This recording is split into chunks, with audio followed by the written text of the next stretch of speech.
Knowledge can be communicated, but not wisdom. One can find it, live it, be fortified by it, do wonders through it, but one cannot communicate and teach it. Some of us think holding on makes us strong, but sometimes it is letting go.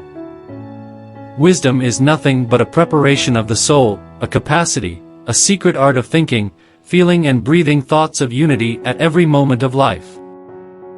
The bird fights its way out of the egg. The egg is the world. Whoever will be born must destroy a world. Everything becomes a little different as soon as it is spoken out loud. People with courage and character always seem sinister to the rest. The call of death is a call of love. Death can be sweet if we answer it in the affirmative, if we accept it as one of the great eternal forms of life and transformation. Our mind is capable of passing beyond the dividing line we have drawn for it. Beyond the pairs of opposites of which the world consists, other, new insights begin. I have always believed, and I still believe, that whatever good or bad fortune may come our way we can always give it meaning and transform it into something of value. It is not our purpose to become each other, it is to recognize each other, to learn to see the other and honor him for what he is. If you hate a person, you hate something in him that is part of yourself. What isn't part of ourselves doesn't disturb us. You are only afraid if you are not in harmony with yourself. People are afraid because they have never owned up to themselves. There's no reality except the one contained within us. That's why so many people live an unreal life. They take images outside them for reality and never allow the world within them to assert itself.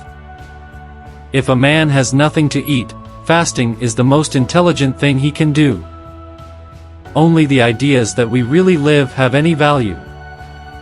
One never reaches home, but wherever friendly paths intersect the whole world looks like home for a time. Those who cannot think or take responsibility for themselves need, and clamor for, a leader. It was as if all of the happiness, all of the magic of this blissful hour had flowed together into these stirring, bittersweet tones and flowed away, becoming temporal and transitory once more. To be able to throw oneself away for the sake of a moment, to be able to sacrifice years for a woman's smile, that is happiness. It was morning. Through the high window I saw the pure, bright blue of the sky as it hovered cheerfully over the long roofs of the neighboring houses. It too seemed full of joy, as if it had special plans, and had put on its finest clothes for the occasion. Words do not express thoughts very well. They always become a little different immediately after they are expressed, a little distorted, a little foolish. The marvel of the Bhagavad Gita is its truly beautiful revelation of life's wisdom which enables philosophy to blossom into religion. Seeking means, to have a goal, but finding means, to be free, to be receptive, to have no goal. If time is not real, then the dividing line between this world and eternity, between suffering and bliss, between good and evil, is also an illusion. This happiness consisted of nothing else but the harmony of the few things around me with my own existence, a feeling of contentment and well-being that needed no changes and no intensification. When dealing with the insane, the best method is to pretend to be sane. Perhaps people like us cannot love. Ordinary people can, that is their secret. Within us there is someone who knows everything, wills everything, does everything better than we ourselves. It is not Kafka's fault that his wonderful writings have lately turned into a fad, and are read by people who have neither the ability nor the desire to absorb literature. What constitutes a real, live human being is more of a mystery than ever these days, and men, each one of whom is a valuable, unique experiment on the part of nature, are shot down wholesale.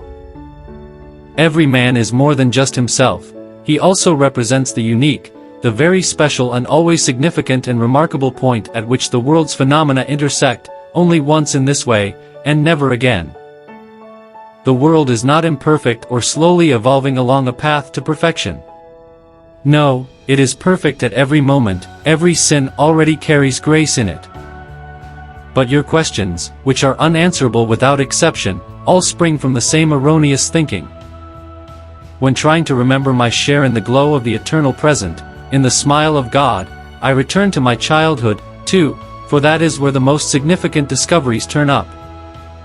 There is, so I believe, in the essence of everything, something that we cannot call learning. There is, my friend, only a knowledge, that is everywhere. Among the letters my readers write me, there is a certain category which is continuously growing, and which I see as a symptom of the increasing intellectualization of the relationship between readers and literature. Nevertheless, whether in occurrences lasting days, hours, or mere minutes at a time, I have experienced happiness often, and have had brief encounters with it in my later years, even in old age. It was still quiet in the house, and not a sound was heard from outside, either. Were it not for this silence, my reverie would probably have been disrupted by reminders of daily duties, of getting up and going to school. For me, however, that beloved, glowing little word happiness has become associated with everything I have felt since childhood upon hearing the sound of the word itself. Until 1914 I loved to travel. I often went to Italy and once spent a few months in India. Since then I have almost entirely abandoned traveling, and I have not been outside of Switzerland for over 10 years. In Germany I have been acknowledged again since the fall of Hitler, but my works, partly suppressed by the Nazis and partly destroyed by the war, have not yet been republished there.